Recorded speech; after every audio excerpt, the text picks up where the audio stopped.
Voici un petit tutoriel pour vous aider avec le logiciel GraphEasy. C'est un logiciel que vous pouvez télécharger gratuitement de l'Internet et c'est un super outil pour vous aider à comprendre et créer des graphiques et bien d'autres. Je vais commencer par faire le tour des deux fenêtres ici à gauche. En bas, vous avez une calculatrice. Alors, vous pouvez l'utiliser comme vous utilisez n'importe quelle calculatrice. Vous pouvez aussi faire des choses un peu plus complexes. Par exemple, je peux écrire sinus 3.14, avoir la réponse. Je peux écrire aussi dérivée x au carré. Ça donne 2x, ainsi de suite. Alors, c'est un outil puissant comme une calculatrice qui est dessous vos yeux. Dans cette fenêtre ici, on s'en sert pour insérer les différents objets. Alors, si je clique sur ce bouton ici pour faire un nouveau objet, je peux maintenant choisir différentes catégories pour intégrer un graphique. Alors, disons, je choisis conique.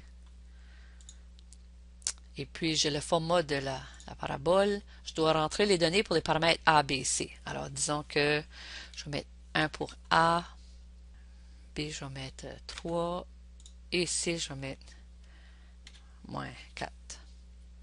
On peut changer les différentes apparences du graphique ici en choisissant des couleurs ou des épaisseurs, ainsi de suite. Voilà mon premier graphique. Si je veux changer l'affichage graphique, je peux faire un clic droit dans Propriétés Vue.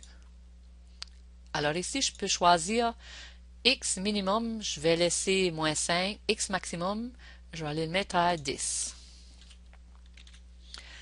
Y minimum, je vais le laisser à moins 5. Y maximum, je vais le changer à 10. Et voilà, ça change. On peut voir le graphique de ma parabole un peu mieux maintenant. Si je veux effacer un graphique, je clique dessus et je clique sur le X ici, ça va le supprimer. Si je veux modifier mon graphique, je fais un double clic sur mon équation et j'ai le même menu que j'avais tout à l'heure. Alors, vous pouvez ajouter n'importe quelle sorte de graphique en cliquant Nouveau objet. Vous pouvez faire type de base, courbe. Alors ici, je pourrais dire par exemple sinus de x. Et voilà un graphique de sinus par exemple. On peut faire la même chose avec les inéquations, avec les sections ombragées. Mais ici, il y a une mise en garde. Parce qu'avec ma version de GraphEasy, le côté ombragé va être le contraire de ce que ça devrait être. Par exemple, je vais vous montrer. Disons qu'on va faire des inéquations. On choisit inéquation. L'expression, alors on peut changer l'expression. Alors disons, je choisis y plus grand ou égal.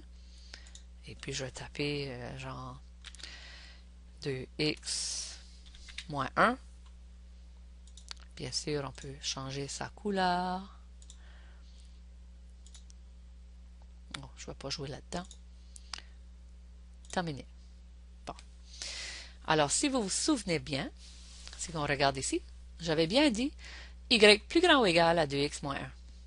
Et la zone qui est ombragée est le contraire. On a ombragé y est plus petit ou égal à 2x moins 1. Alors, si vous voulez ombrager le contraire, ben, juste rappelez-vous de changer le sens de l'inégalité ici, parce qu'avec ma version de GraphEasy, qui est 2.20, on inverse la zone qui devrait être colorée. En plus, vous pouvez ajouter du texte, si je choisis la zone de texte. Alors, ici, je peux taper. Lorsque mon texte est sélectionné, je peux appliquer différentes fonctions. Grossir l'apparence. Ainsi de suite. Il y a aussi ici une zone de formules mathématiques. En cliquant dessus, j'ai accès ici à cette zone. Par exemple, si je veux une fraction ou une racine carrée, ou le symbole de plus ou moins, je peux tout faire ces symboles-là avec cette fenêtre ici. Si on regarde un peu plus près les options pour changer l'affichage, on a la loupe avec le plus ou moins. Alors en faisant un clic gauche, ça fait un zoom avancé, et en faisant un clic droit, ça recule. Si je clique sur ma main, je peux bouger mon écran. Et si je clique sur Initialiser, ça revient comme qu'il était au début. Une fonction qui est très pratique, c'est la boîte de zoom. En cliquant dessus et en sélectionnant ma région, je peux voir de plus près qu'est-ce qui se passe. Si je clique sur Entrer les coordonnées, je peux changer mes valeurs minimum et maximum de cette manière-là aussi. Alors, je vais en profiter pour vous montrer une dernière fonction.